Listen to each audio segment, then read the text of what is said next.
इस कार्यक्रम के पुण्यार्चक हैं श्रीमती किरण देवी जैन, शकुंतला देवी जैन, कमल, इंदु, राजीव, राजलक्ष्मी, अनिल, मीरा, संजय, ऋतु, अमित, स्वाति, संकल्प, रश्मि, स्मारिका, संभव, प्रियश, परीक्षा, स्वयं एवं समस्त भूज परिवार सूरत।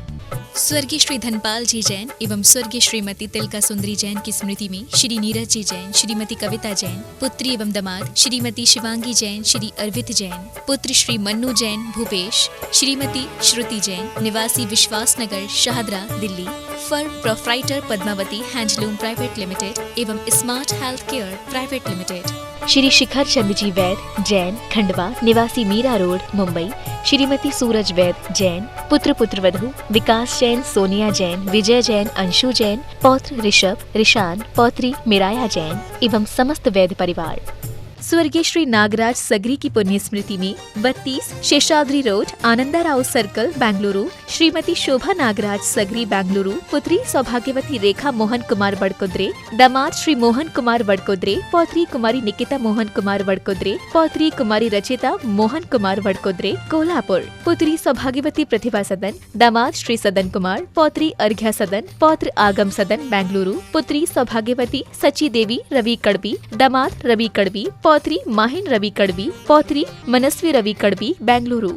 श्रीमती मुन्नी देवी धर्मपत्नी स्वर्गीय श्री राजेंद्र कुमार जी, अजमेर निवासी, पुत्र एवं पुत्रवधू श्री ज्ञानेंद्र, श्रीमती मधु, पुत्र एवं पुत्रवधू श्री संजय, श्रीमती सिंपल, पुत्र एवं पुत्रवधू श्री नीरज, श्रीमती मोनिका, प्रांजुल, अंजुल, अंशुल, अंजलि, प्रियांशी, प्रियांश एवं समस्त गदिया परिवार सूरत, गुजरात।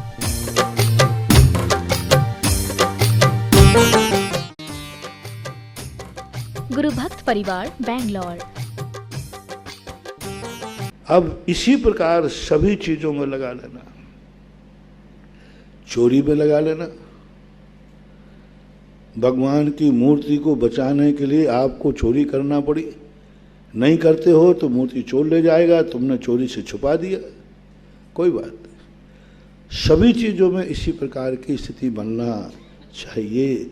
आप ग्रस्त हैं तो ग्रस्त को अभी मैंने क्या कहा सुबह प्रवचन में, स्वभाव मान के करो, मजबूरी में मान के मत करो। मैं श्रावक हूं इसलिए स्वभाव है। बेटे को तुम गोदी में क्यों खिला रहे हो?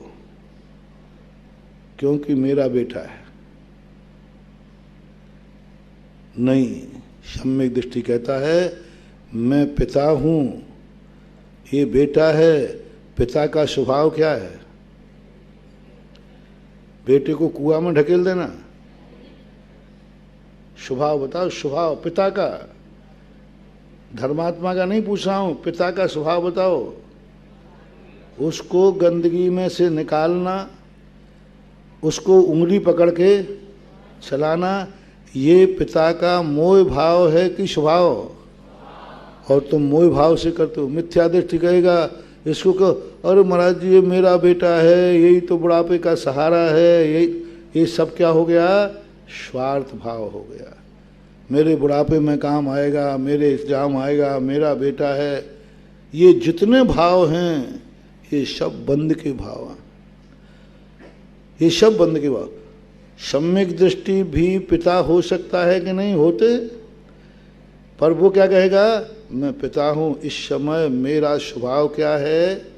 बेटे को पैर पे खड़े करना, अच्छे संस्कार देना, उसको उंगली, बस स्वभाव मान करके।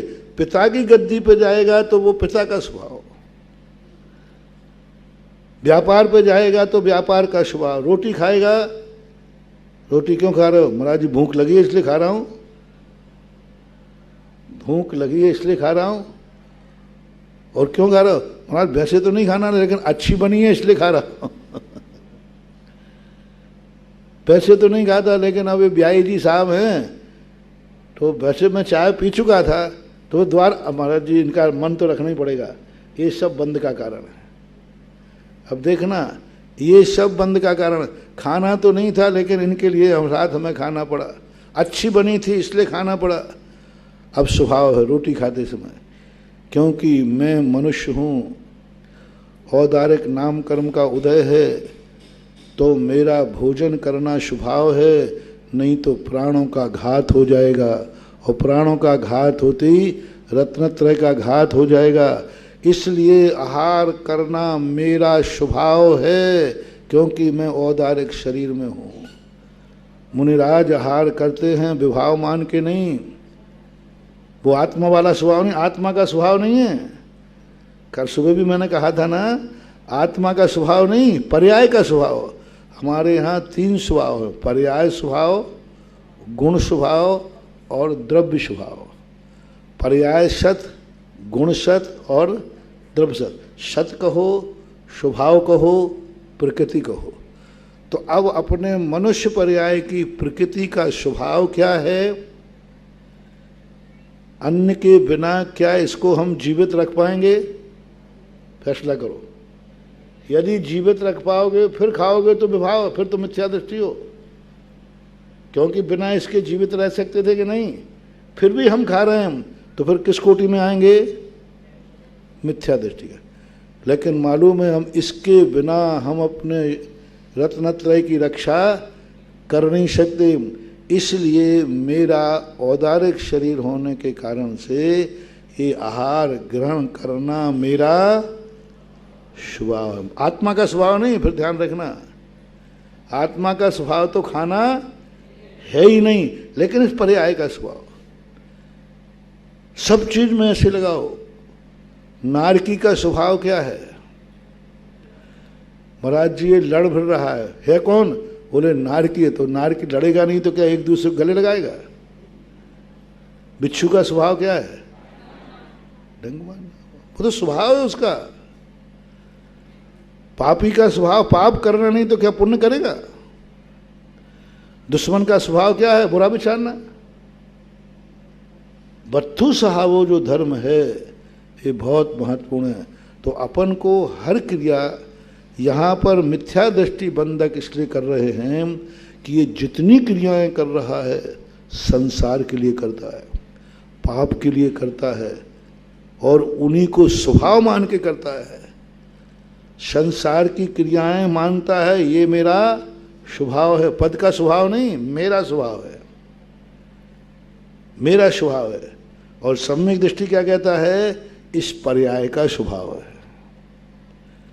वो आत्मा का स्वभाव मानता है और सम्यक दृष्टि पर्याय का स्वभाव मान। वो कहता है अब मेरा स्वभाव भोजन करना है और सम्यक दृष्टि कहते हैं ये मेरी पर्याय का स्वभाव है। तो ये थोड़ा सूक्ष्म विषय हो गया, अपन सरल करें इसको, आप लोग समझें। जो कार्य पाप के लिए, स्वार्थ के लिए किए जाते हैं वे सब मिथ्या दृष्टि के कार्य हैं। उनमें हिंसा होवे या ना होवे वो सब बंध के। परिभाषा क्या बनाई? जो कार्य पाप के लिए या स्वार्थ के लिए किया जाए, 2 चीजें मानना, पाप और स्वार्थ के लिए किए जाए, उनमें पाप होवे या ना होवे सभी बंध के कारण हैं। चाहे जीव मरे या न मरे। लेकिन आपने बंदूक किस लिए उठाई थी? मारने के लिए। अब वो मरे या न मरे, और आप कौन थे, क्या भाव था, ऐसा। अब सम्यक दृष्टि के लिए तो ऐसा बंध का कारण एवं मिथ्या दृष्टि बट्टन। तो अब मिथ्या दृष्टि वर्तन करता है। वर्तन तो यानी क्रिया करता है, व्यापार करता है, हलचल करता है। मन में सोचेगा, मन से बंद कराओ मिथ्या दृष्टि। मन में सोचेगा तो क्या वो सोचेगा?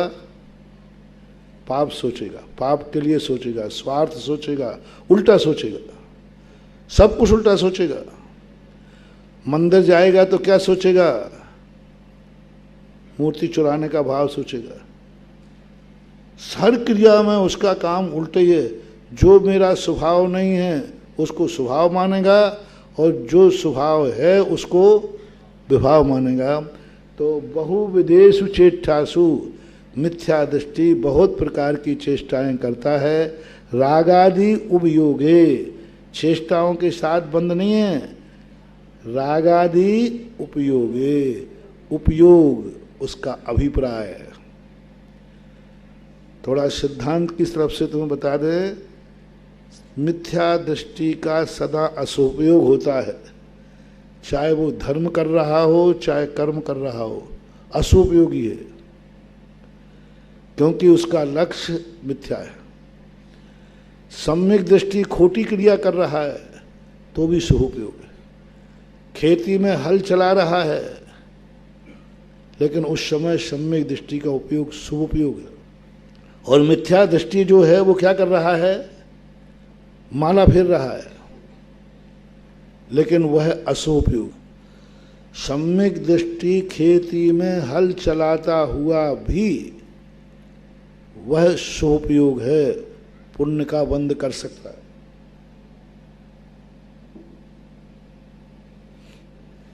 अबंधक है। और मिथ्या दृष्टि मंदिर में बैठा माला फेर रहा है तो भी वह बंधक है। सरल करता हूं उदाहरण से, रावण जो है मंदिर में बैठकर अष्टांगिका में माला फेर रहा है, ओम ह्रीम ह्रम शांतिनाथ जिनेन्द्राय नमः। उसी समय रामचंद्र जी शास्त्रागार में जाकर शस्त्र पहने करवा रहे हैं,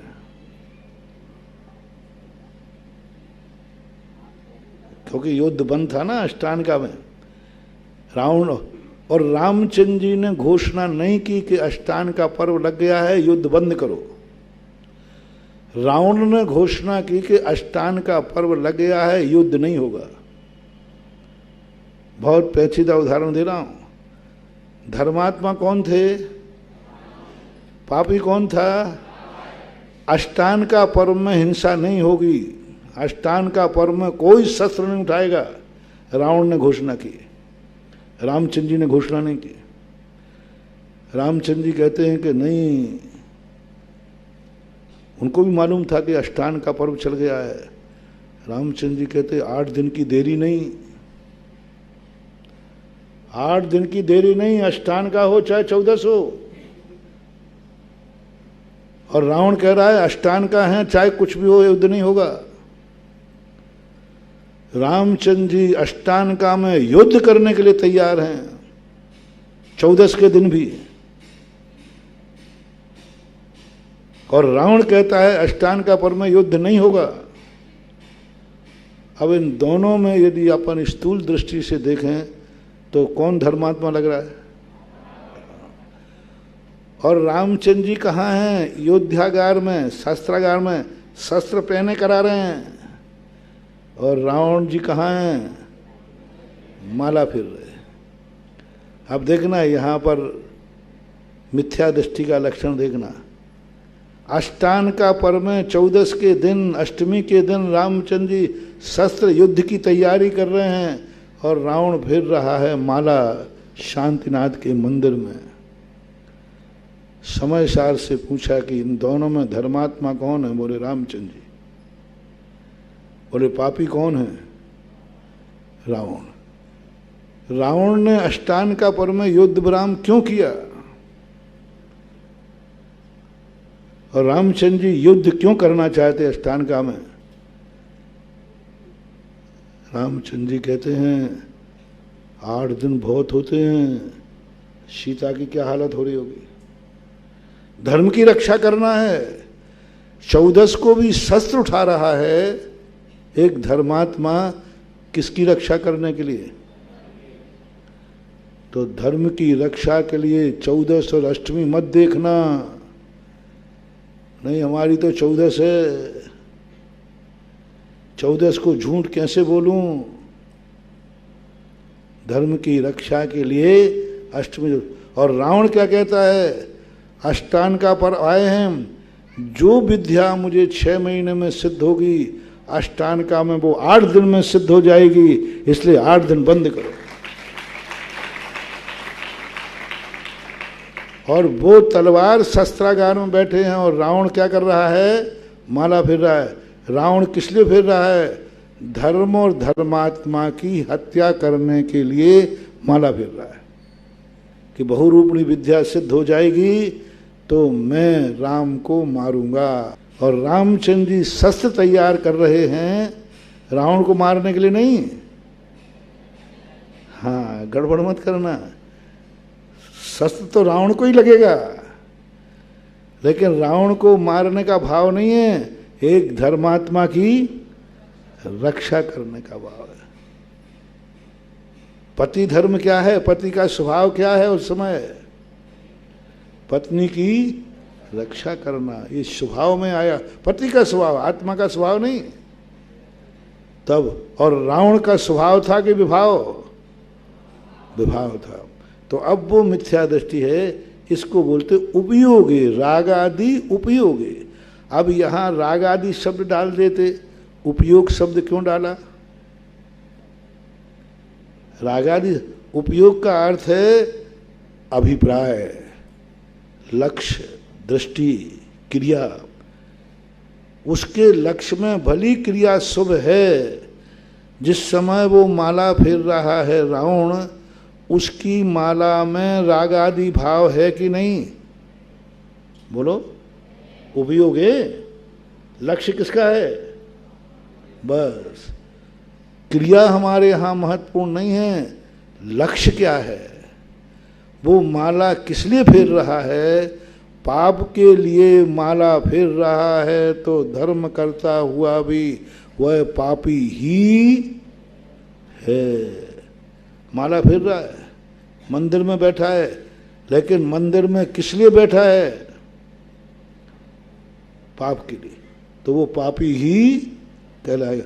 और रामचंद्र शस्त्राग्रह में हैं, हिंसा कार्य कर रहे हैं, तो भी उपयोग में क्या है?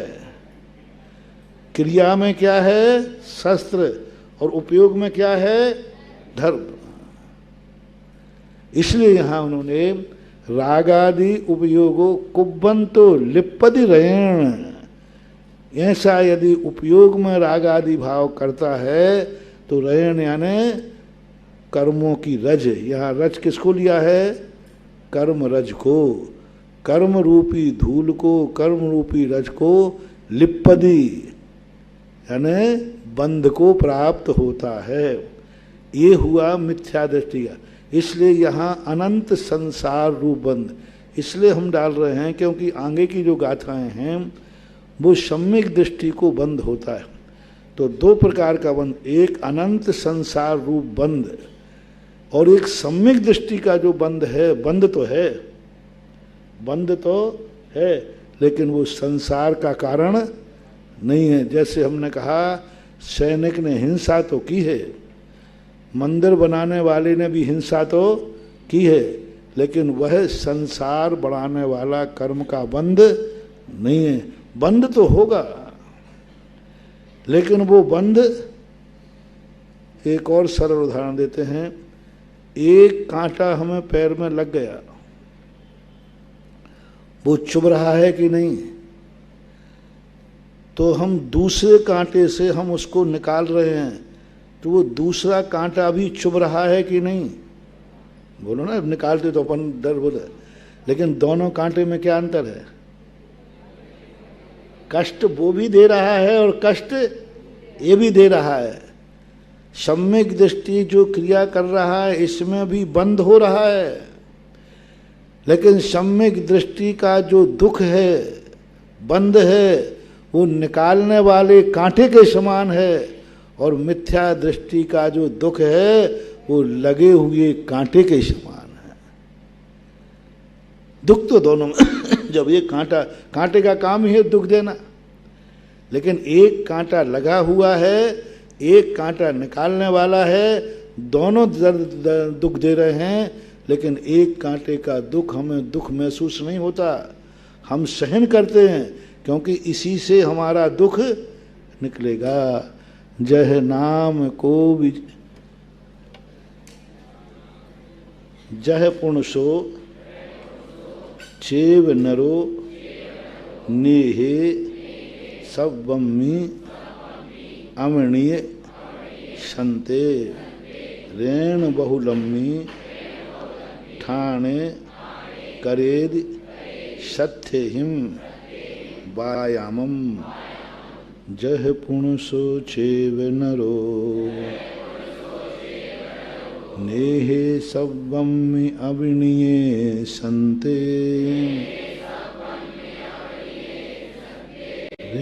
बहुलम मीठाने करेदि सत्ते ही वायामम। अब वो जह जह यानी जैसे, वहाँ भी जय कहा था शुरू में, यहाँ भी जय। अब पुनः, पुनः शब्द किसे डाला? पुनः उसी बात को, जो जो क्रियाएं वहाँ हुई थी उन्हीं क्रियाओं को हम दूसरे में लगाते। वही क्रिया मिथ्या दृष्टि कर रहा है, वही क्रिया सम्यक दृष्टि कर रहा है।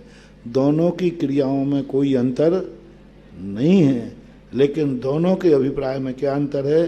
जैसे अभी हमने न्यू का उदाहरण दिया ना, न्यू मिथ्या दृष्टि भी खोद रहा है मकान आदि बनाने के लिए, और एक सम्यक दृष्टि मंदिर बनाने के लिए खोद रहा है, लेकिन दोनों में अंतर है। इसलिए उनका पुनः वही क्रिया, एक सी क्रिया, सो सह वह चेव और ही नरो।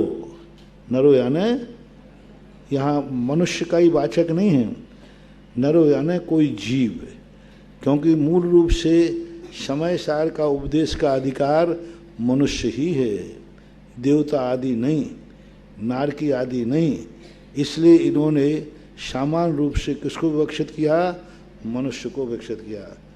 नरो नेहे संबम में अवनीय, अवनीय अवनीते, अवनीते यानी निकाल दिया है, समाप्त कर दिया है। कौन सा? नेहे संबम में, सारे मोह को, सारे स्निग्धता को, यानी जिसने किसी भी प्रकार का तेल नहीं लगाया है। सवम्मी का अर्थ क्या? कोई लगा ले थोड़ा बहुत, नहीं, किसी भी प्रकार का, कोई भी नहीं, कोई प्रकार का स्नेह नहीं है, ना तो तेल घी आदि जितने स्निग्ध पदार्थ हैं उसने सबको लगाना बंद कर दिया। अब इस शब्द से यहाँ दो बातें परिलक्षित होती हैं कि यहाँ पर पूज्यवर कुंदकुंज स्वामी बीतराग सम्यक दृष्टि को ले रहे हैं। सवम्बी शब्द का अर्थ क्या? संपूर्ण राग भाव को, संपूर्ण स्नेह भाव को छोड़ दिया। संबंधी शब्द का अर्थ होता है बीतराग सम्यक दृष्टि, और बीतराग सम्यक दृष्टि का प्रश्न आएगा। अब आप लोग एक प्रश्न कर सकते हो कि मिथ्या दृष्टि को तो बंधक कह दिया, और बीतराग सम्यक दृष्टि को क्या कह दिया? अबंधक। तो सराग सम्यक दृष्टि का क्या होगा? उसको बंद में लें या अबंध में? क्योंकि संबमी नेहे, सब प्रकार के नेह को अवनीते यानी निकाल दिया है, अलग कर दिया है। संते रेणु बहुलंबी ठाणे, और कहाँ खड़ा हुआ है? जहाँ मिथ्या दृष्टि खड़ा हुआ था वहीं पर बहुलंबी, मतलब रेत के ढेर में। तो उसने कहा, जैसे कल कहा था ना, सुबह ही तो कहा था कि आचार्य ने कहा तुमने पहली गलती की कि तेल क्यों लगाया। हाँ ये तो ठीक, तो ऐसा करो, तुम पहले बताओ तुम वहाँ क्यों गए जहाँ पर धूल थी? तो सम्यक दृष्टि कहता है, जो मन ने वरम वाली बात कही थी ना, रेत के बिना इस संसार में कोई दूसरा स्थान नहीं, कहाँ जाता। मतलब कोई कहे कि तुम वहाँ क्यों गए थे, जैसे बच्चे ने कहा था कि वहाँ माँ मैं गया तो गिर गया, तो वहाँ कीचड़ था, तो तू गया क्यों वहाँ? तो जैनाचार्य पहले यही कहेंगे, जहाँ पर धूल थी वहाँ तू गया क्यों? तो सम्यक दृष्टि क्या कहता है? बोले भगवान, दुनिया में ऐसा कोई स्थान ही नहीं है जहाँ धूल नहीं हो, तो फिर मैं क्या करता? क्योंकि दुनिया में कोई स्थान नहीं है जहाँ कर्मों का बंध न होता हो। तो मेरी जाना मजबूरी थी, कहीं जाना तो फिर वहाँ रुका क्यों? क्या करता? थक गया था, नहीं तो गिर पड़ता। रुकना भी मेरी मजबूरी। करेदि सत्य ही व्यायाम। अब वो यहाँ पर शस्त्रों के द्वारा व्यायाम करता है, नाना प्रकार के शस्त्रों को, व्यायाम करता है। और उससे क्या करता है, ये भी सम्यक दृष्टि भी पर पदार्थों को ग्रहण करता है। छिंदति छिंदति भिंदन्यतः ताली तद कदली वंश पिंडियो सच्चित्ताचित्ताणम करेदि दब्बाणमुपघातम। अब सम्यक दृष्टि भी छेदन कर रहा है, भेदन कर रहा है। ताली तल कदली, ताल के वृक्ष आदि, नारियल के वृक्ष, कदली केले के वृक्ष, बंस यानी बांस की पेड़ आदि, पिंडियों यानी इनके समूह, एक आध नहीं काट रहा है, पिंड के पिंड, लकड़ियों पर लकड़ी काट रहा है। और सचित्त चित्त को भी नुकसान पहुंचा रहा है, सचित्त चित्त को भी ग्रहण कर रहा है। करे भी दब्बाणम उपघातम, सचित्त का भी घात कर रहा है, अचित्त का भी घात कर रहा है। कौन? यानी एक भी ये गाथाएं हुबहू देने का क्या भाव था? यानी बाह्य क्रिया में सम्यक दृष्टि और मिथ्या दृष्टि में कोई अंतर, किंचित मात्र भी अंतर नहीं। वो भी काट रहा है, पीट रहा है, व्यापार कर रहा है, लड़ रहा है, झगड़ा कर रहा है, मार रहा है, सिर फोड़ रहा है, सब कुछ कर रहा है जो मिथ्या दृष्टि ने किया। लेकिन दोनों में अंतर बता रहे हैं। सैनिक ने भी मारा कि नहीं मारा? मारा। दोनों ने मिथ्या, मर्डर करने वाले ने भी मारा है, उसके प्राण लिए, सैनिक नहीं मारा। दोनों में शस्त्र से मारा, उसने भी शस्त्र से मारा। उसने भी उसको दुख दिया, उसने भी उसको दुख दिया। उसने भी एक परिवार उजाड़ दिया, उसने भी एक परिवार उजाड़ दिया। दोनों का, इसलिए दोनों का बराबर बंद करने की क्रिया दोनों की बराबर हो रही है। चित्ता छिंदति काटता है, पीटता है, और किनको? सचित्त और अचित्त दोनों को। सम्यक दृष्टि अचित्त को ही नहीं, सचित्त को भी बाधा पहुंचाता है कि नहीं? सैनिक में रामचंद्र जी वगैरह, पांडव वगैरह, ये सब सम्यक दृष्टि थे कि मिथ्या दृष्टि? फिर युद्ध में मारकाट कर रहे हैं कि नहीं? छिंदति भिंदति। हाँ, भीष्म पितामह अपने यहाँ मुनि बने हैं, और युद्ध में कितने?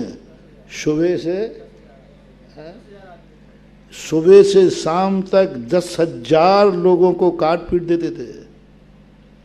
10,000। सूर्य की किरण निकलते ही, सूर्य अस्त जब होगा, जब ताजश्री 10,000 लोगों को मार डालते थे। देखो ऐसे। और तुमने बेटा चींटी भी मारी तो गए काम से।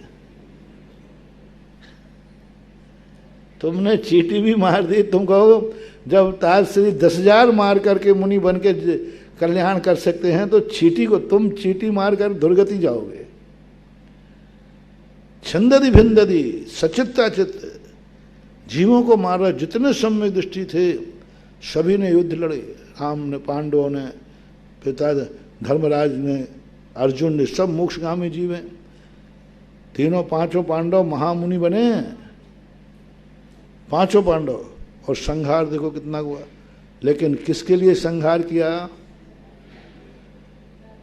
हालांकि कृष्ण जी ने से पांडवों ने कहा था कि इतने युद्ध के लिए, एक छोटे से हस्तिनापुर के लिए इतनी बड़ी हिंसा क्यों की जाए? जब कृष्ण जी की मीटिंग चल रही थी तो वहाँ पर ये हुआ कि कोई बात नहीं, हम नया राज्य बसा लेंगे, क्यों हस्तिनापुर की गद्दी की लड़ा जाए। तब कृष्ण जी ने क्या कहा? युधिष्ठिर, धर्मराज, यहाँ सवाल हस्तिनापुर की गद्दी का नहीं है, सवाल अत्याचारी का है, सवाल दुराचारी का है, सवाल प्रजा की रक्षा का है। तुम तो निरीह व्यक्ति हो, तुम्हें राजगद्दी नहीं चाहिए, लेकिन दुर्योधन जो प्रजा पर अत्याचार करेगा उसके भागीदार आप होगे। जितने अत्याचार होंगे दुर्योधन के राज्य में, उसके भागीदार आप होगे। ये सारा आपके खाते जाएगा। क्योंकि आप चाहते तो प्रजा को इस दुराचारी राजा से मुक्त कर सकते थे और तुमने नहीं किया। तो बोलो अब आपको दुर्योधन को मारने में पाप ज़्यादा है या प्रजा की रक्षा करने में पुण्य ज़्यादा है? ये उपदेश श्री कृष्ण ने अर्जुन को दिया। अर्जुन ने कहा नहीं, मैं इतना बड़ा अनर्थ नहीं करूँगा, मैं वनवास में चला जाऊँगा, क्या फर्क पड़ता है जिंदगी निकालना। सवाल जिंदगी का नहीं है, धर्म का है। अपन को लगता है कि इतने बड़े बड़े युद्ध में हिंसा करने वालों को वैसे कैसे मोक्ष हो गया। उनने हिंसा की ही नहीं है, हिंसा की ही नहीं है। उन्होंने तो प्रजा की रक्षा की है, राष्ट्र की रक्षा की है, ऐसा मानना चाहिए। तो देखो सचित्ता चित्त जीवों का भी संहार करता है, काटता है, पीटता है, मरते हैं, सब होता है। दब्बाणम उपघातम यानी द्रव्यों का उपघात करता है, नाश करता है। उपघातम कुबंतस तस्य नाना विहेय करणेहिम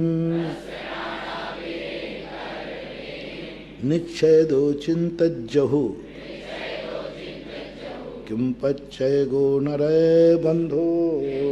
पूज्य कुंद कुंद स्वामी कहते हैं मैं विचार नहीं कर रहा हूं, आप ही विचार करो। उपघातम कुबंतंसम, उपघात करके करने वाले के नाना विहि करने ही, सम्यक दृष्टि भी नाना प्रकार के साधनों के द्वारा, मन से, वचन से, काय से, कृत से, कार्य से प्लानिंग बनती थी नहीं कि आज दुर्योधन को कैसे विजय प्राप्त किया जाए, कौन सी रचना की जाए। नाना विहि करने का अर्थ क्या? दुराचारी, अत्याचारी, पापी को, पाप को मारने के लिए भी षड्यंत्र रचना पड़ता है कि नहीं? आज कौन सी रचना करें युद्ध में जिससे दुश्मन खत्म हो जाए? रामचंद्र जी कौन सी रचना करें कि आज रावण बच नहीं पाए? किस ढंग के शस्त्र प्रयोग किए जाए, किसको आगे किया जाए, किसको पीछे किया जाए। यहां तक कि षड्यंत्र रचा कि ताजश्री को मारने के लिए ताजश्री से ही पूछा जाए। अब कितना बड़ा छल था ये। ताजश्री को मारने के लिए ताजश्री से पूछने पहुंच गया अर्जुन, नाना विहि करने ही। यहां तक भी शस्त्र उठ सकता है, और वो भी कैसे? युद्ध में नहीं, पैर पड़ के, पैर पड़ करके ताजश्री के सामने गया। और ताजश्री को पूरे हस्तिनापुर में सबसे प्रिय कौन था? अर्जुन प्रिय था, सबसे प्रिय था। धर्मराज नहीं गए मांगने, भीम को नहीं भेजा। बोले ताजश्री सबसे ज्यादा किसको चाहते? अर्जुन। अर्जुन तुम जाओ। मधुसूदन बोलते हैं अर्जुन तुम जाओ, और किसी को ये वरदान मिलने वाला नहीं। अर्जुन को आते ही तो ताजश्री खुश हो गए और आशीर्वाद दे दिया। आशीर्वाद दे दिया तो अर्जुन, ताजश्री सूखा आशीर्वाद नहीं। बोलो बेटा क्या मांगना चाहे तो मांगो। अर्जुन से कह रहे हैं आहा, क्या आत्मा दहल जाती है। बोलो अर्जुन क्या मांगना चाहते हो? तेरे लिए तो मैं सब कुछ। बोले आपके प्राण, आपके प्राण मांगता हूं।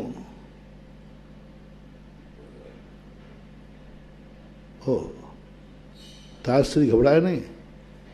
बोले अर्जुन आत्महत्या करके तो तुझे प्राण दूंगा नहीं, आत्महत्या करके तो प्राण जा, तुझे मुझे मारना है तो शिखंडी को आगे कर देना, मुझे धराशायी कर देना। कैसी आत्मा है, अपने मरने का उपाय बता रहे। उसी समय अर्जुन को पकड़ करके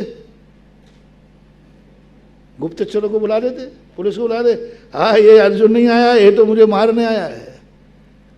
दे दिया। बोले चुपचाप, किसी से बोलना मत, किसी से कहना मत, निकल जा अर्जुन जाकर के। ये थे। तो अब इस प्रकार के षड्यंत्र यानी नाना भी ही करने, सम्यक दृष्टि भी नाना प्रकार के षड्यंत्र रचता है, मायाचारी करता है, छल कपट करता है, सांची झूठी बोलता है, सब करता है ये सब। और आपसे ही पूछते हैं निश्चय दो चिंतज्य हो, तुम भी चिंता करो ना, चिंतन करो निश्चय से, व्यवहार से नहीं, क्रिया निश्चय से, परमार्थ से, सत्यार्थ से, अभिप्राय से। निश्चय दो चिंतयु किम पच्चय को न रह बंधो, क्या पच्चय से रह बंध होती है? क्या प्रत्यय यानी इतनी जो ऊपर बनाए ना प्रत्यय, छिंदनवा भिंदवा नाना प्रकार के कारणों से, इनसे रह धूल चिपकती है क्या? न रह बंधो, यानी इससे धूल चिपकती नहीं है। धूल किससे चिपकती है? जो सो दुनेह भावो तम्मि नरे तेन तस्य रह बंधो, निश्चय तो विन्नेयम न काय चेष्टाहि शेषाहि। क्या कहते हैं? जो सो दुनेह भावो, वही गाथा है ज्यों की तुम, वह नेवा तम भी नरे तेन तस्रय बंधु। उस चेष्टा करने वाले में यदि स्नेह नहीं है, राग भाव नहीं है, तो कभी रज का बंध नहीं हो सकता। तुम काटो पीटो खून में खेलो, बहुत धूल बनी रहने तो क्या फर्क पड़ना है, चेष्टाएं करना है करो, लेकिन विन्नयम न काय चेष्टाएं शेषाइम, मात्र काय आदि की चेष्टा बंध का कारण नहीं है। सोधु ने भावो, ने यानी स्नेह भाव, राग भाव, तम यानी नरे, उस नर में, तम भी यानी उसमें, किसमें? तम भी षष्ठी व्यक्ति है, उसमें, किसमें? नर में, पुरुष में। तेन तस्य रह बंधो, उसके लिए उन काय चेष्टाओं से रज का बंध नहीं है। कैसे नहीं है? निश्चय से। निश्चय यानी सत्यार्थ रूप से। विन्नयम यानी, विन्नयम यानी जानना चाहिए ना। काय चेष्टाएं शेषाएं, जितनी काय चेष्टाएं हैं उससे रज का बंध नहीं है। क्यों? आगे कहते हैं ऐसा कौन व्यक्ति है जिसको सब प्रकार की चेष्टाएं करे और उसको बंध ना हो, और चेष्टाएं कर रहा हो और स्नेह भाव ना हो। चेष्टा, संसार व्यक्ति है और रागादि भाव नहीं है, ऐसे कैसे हो सकता है? तो उन्होंने कहा नहीं है, ऐसे जीव हैं जो चेष्टाएं करते हैं, पाप की क्रियाएं करते हैं, लेकिन पाप का राग भाव उनको नहीं है। पाप करते हैं लेकिन पाप करते नहीं हैं। पाप होता है, वो अपना कर्तव्य करते हैं। एवं सम्मा दिट्ठी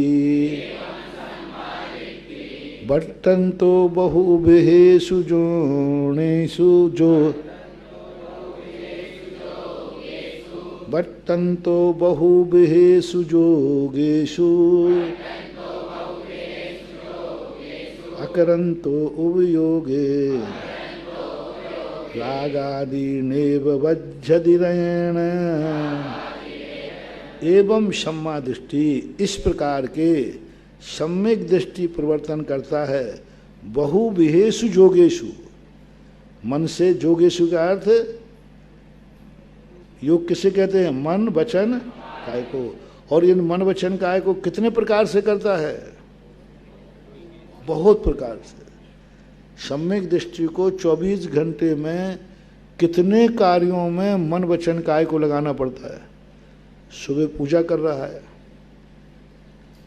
फिर जाके व्यापार करने बैठा, खेती पे चला गया, सैनिक है तो सैनिक में चला गया, रोटी खा रहा, पानी पी रहा है, संसार के सारे कर्तव्यों को पूरा कर रहा है, गृहस्थ है।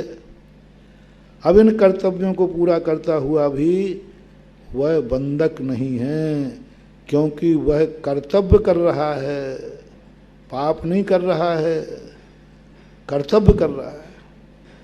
क्योंकि जिसमें जिस पद पर बैठा है उस पद पर वह कार्य करना ही, जैसे अभी मैंने कहा था, सैनिक है तो सैनिक का कर्तव्य क्या है, और सैनिक की ड्यूटी पर है और सीमा पर है, दुश्मन सामने जा रहा है। अब कर्तव्य बताओ, धर्म बताओ। कर्तव्य थोड़ा सा छोटा शब्द पड़ जाएगा, हम धर्म पूछते हैं। धर्म क्या है? अब वहाँ उसका धर्म कहो, स्वभाव कहो, कर्तव्य कहो। सैनिक का स्वभाव क्या है? गोली चला देना या नहीं चलाना।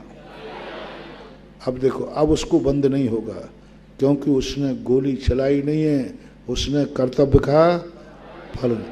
इसी प्रकार गृहस्थ यदि संसार की क्रियाएं कर रहा है तो संसार की भोग विलासता नहीं कर रहा है, अपना कर्तव्य कर रहा है। कर्तव्य कर रहा है, हर क्रिया में कर्तव्य कर रहा है। यदि कर्तव्य बुद्धि है तो ही सम्यक दृष्टि है, और कर्तृत्व बुद्धि है तो मिथ्या दृष्टि है। अब निर्णय आपको करना। कुंद स्वामी भगवान ने तो फैसला कर दिया कि आप रोटी खा रहे हो तो कर्तव्य मान के खा रहे हो कि चटकारे लेने के लिए खा रहा, फैसला आपका है। यदि आप कर्तव्य मान के कर रहे हैं, नहीं इसके बिना मेरे प्राणों की रक्षा नहीं है, तो आपको बंद नहीं होगा। कर्तव्य है आपका रोटी खाना, कर्तव्य है आपका, आदेश है आपको। पंचम काल के जीव को आदेश दिया है कि तुम निराहारी नहीं रहोगे, आहार को उठना है। उतने उपवास कर सकते हो जिसमें तुम्हारी आवश्यक क्रियाओं में बाधा ना पड़े, बस इतनी छूट दे दी। जो हमारे आवश्यक क्रियाएं उनमें बाधा ना आए तब तक तुम उपवास कर सकते हो, और उपवास क्रियाओं में बाधक आने लग जाए तो आपको आहार को उठना है। टेक टू ऑर्डर, आदेश है, आगम की आज्ञा है। जो व्यक्ति मैं तो मर जाऊंगा लेकिन आहार तो ग्रहण नहीं करूंगा, मैंने सब छोड़ दिया है, मैंने सब छोड़ दिया, मैं तो ग्रहण नहीं करूंगा, और आगम की आज्ञा दे रहा है कि आहार को उठो तुम, और वो आहार को नहीं उठ रहा है। अच्छी क्रिया के बुरी क्रिया, उपवास ही कर रहा है, कोई पाप नहीं कर रहा है। मैं आहार को नहीं उठूंगा, पर द्रव्य को मैं ग्रहण नहीं करूंगा, मैं अपने ध्यान में बैठता हूं। अब आचार्य कहते हैं ध्यान में बैठने इसको केवल ज्ञान होगा या मरेगा? बताओ पंचम काल के जीवो, मैं ध्यान में बैठता हूँ आज से अन्न जल का त्याग करके, पहले बताओ मुझे केवल ज्ञान होगा कि मरूंगा? मरेंगे। अब आगम आज्ञा दे रहा है आहार को उठो, तो शास्त्र को उपवास का उपदेश देना चाहिए कि आहार लेने का? कोई पाप तो नहीं कर रहा था ना वो, आगम की आज्ञा। अब आगम ने कहा तुम आहार को उठो, अन्यथा तुम अकाल में मरोगे। अकाल में मरोगे, आत्महत्या का दोष लगेगा। तो या तो केवल ज्ञान प्राप्त करो तो दोष नहीं है, और यदि मरण हुआ तो तुम्हारी दुर्गति होगी, दुर्गति में जाओगे। अब बताओ, उपवास करने वाला दुर्गति में, अब उसने आगम की आज्ञा नहीं मानी और उपवास कर लिया और मर गया, तो मिथ्या दृष्टि के सम्य दृष्टि। क्यों? उसने कौन सा पाप किया था भाई? आगम की आज्ञा का पालन नहीं किया। अब बोलो, आगम की आज्ञा नहीं पालन करने से उपवास करने वाला भी मिथ्या दृष्टि है। इसलिए मरण की स्थिति आने पर उपवास नहीं करना, आहार करना। अब आहार करना उसका धर्म हुआ कि अधर्म? धर्म हुआ। और धर्म से बंद होता है कि अबंध? अबंध, उसको बंद हो ही नहीं सकता। क्योंकि उसने आहार को उठता नहीं था, उसने तो अपने मुनि व्रत की रक्षा की है, सैनिक के समान रत्नत्र की रक्षा की है, देश की रक्षा की है। मुनि महाराज आहार को उठे हैं, उनको बंद नहीं है, क्योंकि उन्होंने रत्नत्रय की रक्षा की है। मूलाचार के अंदर आया जब आहार के लिए, टीकाकार ने कहा कि एक मुनि आहार कर रहा है, वो सैनिक के समान अपने रत्नत्रय की रक्षा कर रहा है, मुनि धर्म की रक्षा कर रहा है। आहार लेते समय मुनि को वह पुण्यबंध होगा जो एक मुनि की और रत्नत्रय की रक्षा करने वाले को होता है। क्यों? उसकी दृष्टि में क्या आना चाहिए? मेरा भाव तो आहार करने का नहीं है, लेकिन इसके बिना मुनि पद रहने वाला नहीं है। तो आहार लेना देखना, जैसे सैनिक ने उसको मार दिया, उसको पुरस्कार मिला वीर पद्म का, इसने इतने सैनिकों को मारा है, इसने मारा नहीं, देश की रक्षा की। मुनिराज आहार करते हुए मुनि रक्षक का पुण्य बांधते हैं, रत्नत्रय की रक्षा का पुण्य बांधते हैं। मर जाते तो इतने जीवों का उपदेश आदि से जो कल्याण होना है उसका पुण्य बांधते हैं आहार करते हुए। और सुनाऊं एक और, समंत्रभद्र महाराज को जब भस्मक व्याधि रोग हुआ तो उन्होंने कहा मैं तो समाधि लूंगा। रत्नत्रय की रक्षा कर रहा है, मुनि धर्म की रक्षा कर रहा है। आहार लेते समय मुनि को वह पुण्यबंध होगा जो एक मुनि की और रत्नत्रय की रक्षा करने वाले को होता है। क्यों? उसकी दृष्टि में क्या आना चाहिए? मेरा भाव तो आहार करने का नहीं है, लेकिन इसके बिना मुनि पद रहने वाला नहीं है। तो आहार लेना देखना, जैसे सैनिक ने उसको मार दिया, उसको पुरस्कार मिला वीर पद्म का, इसने इतने सैनिकों को मारा है, इसने मारा नहीं, देश की रक्षा की।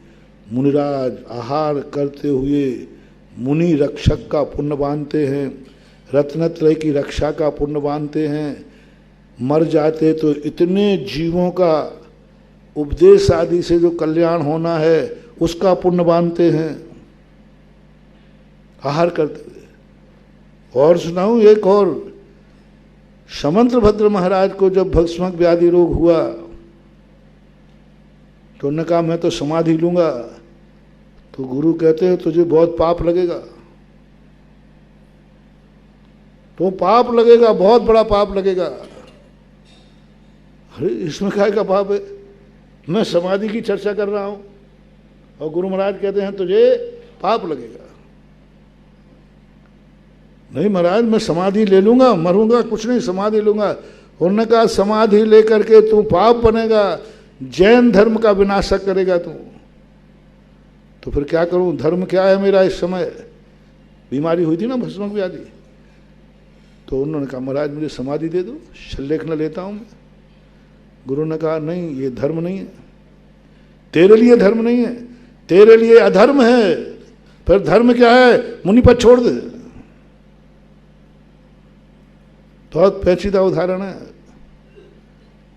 सल्लेखना लेना धर्म अधर्म है, तेरे लिए, सबके लिए नहीं, तेरे लिए अधर्म है। तो फिर धर्म क्या है? मुनिपद छोड़ दे। कभी सुना तुमने मुनिपद छोड़ना भी धर्म है? गुरु कह रहे हैं, वो स्वयं कह रहा हो तो महाराज जी अब मेरे से नहीं पलता, मैं मुनिपद छोड़ता हूं, तो भ्रष्ट है। कौन कह रहे हैं? गुरु कह रहे हैं। गुरु अधर्म की बात कहेंगे कि धर्म की? गुरु कहते हैं समंत्रभद्र तेरा मुनि पद छोड़ना ही धर्म है। तो तुझे मुझे मुनि पद छोड़ने का पाप नहीं लगेगा? नहीं लगेगा। प्रश्न किया समंत्रभद्र ने कि मुनि पद मैंने जीवन पर्यंत के लिए मुनिव्रत धारण किया था और बीच में छोड़ दूंगा तो पाप लगेगा? बोले नहीं लगेगा। मैंने जीवन भर एक बार खाने का नियम लिया था, मुनिपद छोड़ने पर 2 बार खाऊंगा तो पाप लगेगा? नहीं लगेगा। गुरु ने स्पष्ट कर दिया नहीं लगेगा। मैं तेरा गुरु हूं कि नहीं?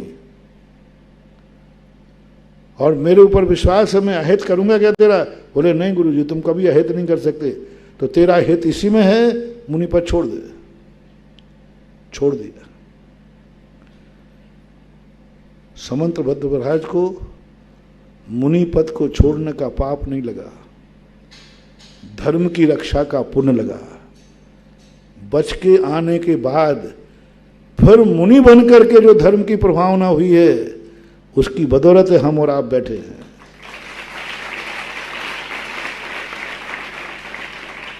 शिवकोटि महाराज को, कितने बड़े राज्य को जैनी बना दिया। मर जाते तो अकेले जैनी बन जाते। उनके मुनि पद छोड़ने से शिवकोटि महाराज को जैन बना, पूरे राज्य को जैनी बना दिया। और वो मर जाते तो जितने जैनी उनके निमित्त से बनने वाले थे, वो पाप किसको जाता? और जो समंतभद्र ने बाद में ठीक होने के बाद जो प्रभावना बची, डंका बजाया, ये गुरु ने देख लिया था। अब बोलो, उस समय उनको समाधि दे देना ठीक था कि मुनि पद छुड़ा देना ठीक रहा? तो उन गुरु को एक मुनि पद छुड़ाने का पाप लगेगा कि नहीं? नहीं लगेगा। समंतभद्र को नहीं, नहीं, क्योंकि उनने मुनि पद छोड़े ही नहीं। उनने तो सल्लेखना ली। किसकी आज्ञा मानी है? गुरु की आज्ञा मानने में पाप। और सच्चे गुरु की, सच्चे गुरु की आज्ञा मानने में पाप लगेगा भैया की पुण्य? पुण्य लगेगा। मुनि पद छोड़ दो, गुरु आज्ञा ने कहा है, पुण्य ही पुण्य है। सम्यक दृष्टि। किस लिए छोड़ रहा है? धर्म की रक्षार्थ, धर्म की रक्षा के लिए मुनि पद छोड़ना। विष्णु कुमार मुनिराज ने 4 महीने के लिए ध्यान में बैठे थे। आषाढ़ सुदी 14 को बैठे और कार्तिक बदी अमावस्या या कार्तिक सुदी पूनम के दिन उठेंगे। ये संकल्प, चातुर्मास का समय। साधारण मुनिराज भी चातुर्मास नहीं छोड़ते। हम जैसे छोटे से महाराज लोग भी, हाँ, हम लोग छोटे मोटे महाराज भी चातुर्मास में प्रतिज्ञा नहीं तोड़ते। अभी तक तो नहीं तोड़ी, और पक्का है आगे भी नहीं तोड़ूंगा। हम जैसे छोटे महाराज नहीं छोड़ते। और विष्णु कुमार जैसे तद्भव मोक्षगामी महाराज चातुर्मास छोड़ दिया, ध्यान छोड़ दिया। 4 महीने ध्यान में बैठेंगे, ध्यान छोड़ दिया। और हस्तिनापुर पहुंच गए 700 मुनियों की रक्षा करने के लिए। बोलो, चातुर्मास क्या उनको छोड़ना चाहिए था? नहीं, मैं तो नहीं छोड़ूंगा, और दुनिया मरे तो मरे, मैं क्यों भ्रष्ट हूं? मैं तो नियम लेके बैठा हूं कि 4 महीने उठूंगा नहीं। ये है सम्यक दृष्टि। मुनि पद छोड़ा, चातुर्मास छोड़ा। शास्त्रों में उनकी निंदा है कि प्रशंसा? प्रशंसा। वात्सल्य अंग के धारी। आज तक देखो, विष्णु कुमार मुनिराज को क्या कहा पूजा में? रक्षा करी विष्णु भगवान। मुनिराज को क्या संज्ञा दे दी? मुनि पद छोड़ने पर। तो हम भी चातुर्मास छोड़ने पर हम भी भगवान बन जाएंगे, है ना? नहीं, सम्यक दृष्टि की बात कहा। बट्टन तो बहुवेश जोगेशु। हम इसलिए अशुभ के उदाहरण दे रहे हैं कि ये क्रियाएं अशुभ होकर के भी उनको पाप के बंधक नहीं है। पर अकरंतो उपयोगो, क्योंकि उनके अभिप्राय में मुनि पद छोड़ना है या नहीं छोड़ना? अभिप्राय बताओ। हैं? समंतभद्र महाराज का अभिप्राय मुनि छोड़ना था या नहीं? नहीं था। विष्णु कुमार महाराज ने चातुर्मास में विहार करने का भाव था या नहीं था? नहीं था। अकरंतो, उन्होंने चातुर्मास नहीं छोड़ा है, उन्होंने 700 मुनियों की रक्षा की है।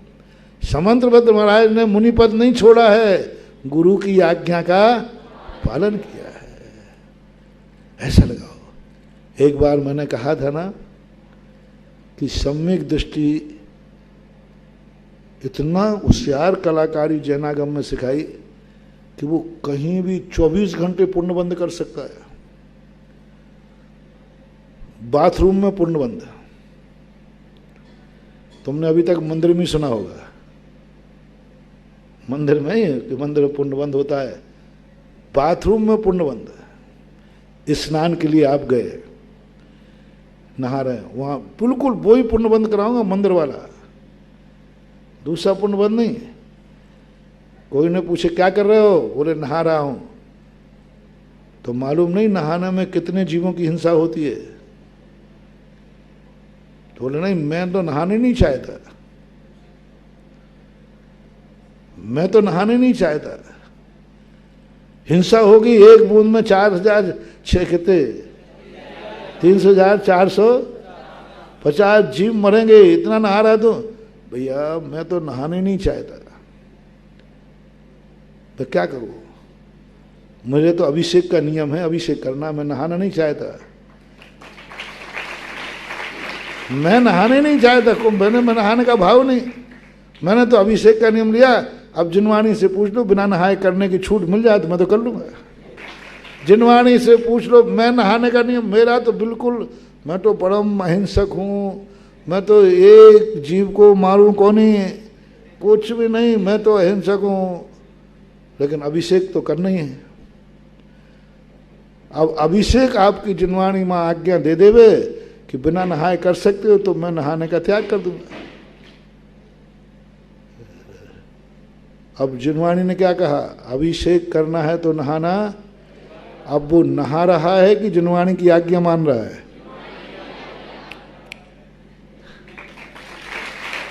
दोनों हाथ में लड्डू, देखो नहा भी लिया और बंद भी। बस दृष्टि किस पे हो, मैं अभिषेक के लिए नहा रहा हूं। उपयोगे अकरंतो, उपयोग में नहाना है कि अभिषेक है? उपयोग में, उपयोग है ना अभिप्राय में, अभिप्राय में अभिषेक करना है कि नहाना है? बस अकरंतो, आगम की आज्ञा है, मैं तो नहाऊं नहीं, लेकिन मैं आहार तो दूंगा महाराज को। अब महाराज से पूछ लो बिना नहाए ले ले, मैं तुझे क्या पति है। अब जिनवाणी ने कहा आहार देना है भाई तो तुझे नहाना, तो मैं तो जिनवाणी की आज्ञा मान रहा हूं। लेकिन बहाना मत कर लेना, अभिषेक के नाम से नहा लो पर अभिषेक करो ही मत, सो तो फिर बहुत बड़ा पाप है कि नहाया अभिषेक के नाम से और अभिषेक किया नहीं। अब देखिए स्नान गृह में, बाथरूम में भी आप ही लोग बताएं, सब लोग अभिषेक के लिए नहा रहा है, आहार दान के लिए नहा रहा है, तो उस समय उसको पुण्य का बंध हो रहा है कि पाप का बंध? कौन सी क्रिया करते समय? नहाने की क्रिया। हिंसक हो रही है, आरंभ हो रहा है, जीव बराबर 5 जल का है, जीव मर रहे हैं, लेकिन उसको पुण्य का आश्रय हो रहा है। क्यों? अकरंतो उपयोगे। इसलिए मैं अभी 2-3 दिन से प्रवचन दे रहा हूं, परिस्थिति को प्रकृति में बदल दो, स्नान को प्रकृति में बदल दो। मैं नहीं नहा रहा हूं, आगम की आज्ञा है, और आगम की आज्ञा का नाम धर्म है, क्योंकि अभिषेक करने के लिए नहाना हमारा कर्तव्य है, और कर्तव्य का नाम है धर्म, धर्म का नाम है स्वभाव। अभिषेक करने के लिए नहाना हमारा स्वभाव है। इस कार्यक्रम के पुण्यार्चक थे श्रीमती किरण देवी जैन, शकुंतला देवी जैन, कमल, इंदु, राजीव, राजलक्ष्मी, अनिल, मीरा, संजय, ऋतु, अमित, स्वाति, संकल्प, रश्मि, स्मारिका, संभव, प्रेयश, परीक्षा, स्वयं एवं समस्त भूज परिवार सूरत। स्वर्गीय श्री धनपाल जी जैन एवं स्वर्गीय श्रीमती तिलका सुंदरी जैन की स्मृति में श्री नीरज जी जैन, श्रीमती कविता जैन, पुत्री एवं दामाद श्रीमती शिवांगी जैन, श्री अर्वित जैन, पुत्र श्री मन्नू जैन, भूपेश, श्रीमती श्रुति जैन, निवासी Vishwas Nagar, Shahdara, Delhi, firm proprietor Padmavati handloom private limited एवं smart health care private limited. Shri Shikhar Chand ji Vaid Jain Khandwa निवासी मीरा रोड मुंबई, श्रीमती सूरज वैद जैन, पुत्र पुत्रवधू विकास जैन, सोनिया जैन, विजय जैन, अंशु जैन, पौत्र ऋषभ, ऋषान, पौत्री मिराया जैन एवं समस्त वैद परिवार। स्वर्गीय श्री नागराज सगरी की पुण्य स्मृति में 32 शेषाद्री रोड, आनंदा राव सर्कल, बेंगलुरु, श्रीमती शोभा नागराज सगरी बेंगलुरु, पुत्री सौभाग्यवती रेखा मोहन कुमार बड़कुद्रे, दामाद श्री मोहन कुमार बड़कुद्रे, पौत्री कुमारी निकिता मोहन कुमार बड़कुद्रे, पौत्री कुमारी रचिता मोहन कुमार बड़कुद्रे, कोल्हापुर, पुत्री सौभाग्यवती प्रतिभा सदन, दामाद श्री सदन कुमार, पौत्री अर्घ्या सदन, पौत्र आगम सदन बेंगलुरु, पुत्री सौभाग्यवती सची देवी रवि कड़बी, दामाद रवि कड़बी, पौत्री माहिन रवि कड़बी, पौत्री मनस्वी रवि कड़बी बेंगलुरु। श्रीमती मुन्नी देवी धर्मपत्नी स्वर्गीय श्री राजेंद्र कुमार जी अजमेर निवासी, पुत्र एवं पुत्रवधू श्री ज्ञानेंद्र श्रीमती मधु, पुत्र एवं पुत्रवधू श्री संजय श्रीमती सिंपल, पुत्र एवं पुत्रवधू श्री नीरज श्रीमती मोनिका, प्रांजुल अंजुल अंशुल अंजलि प्रियांशी प्रियांश एवं समस्त गदिया परिवार सूरत गुजरात।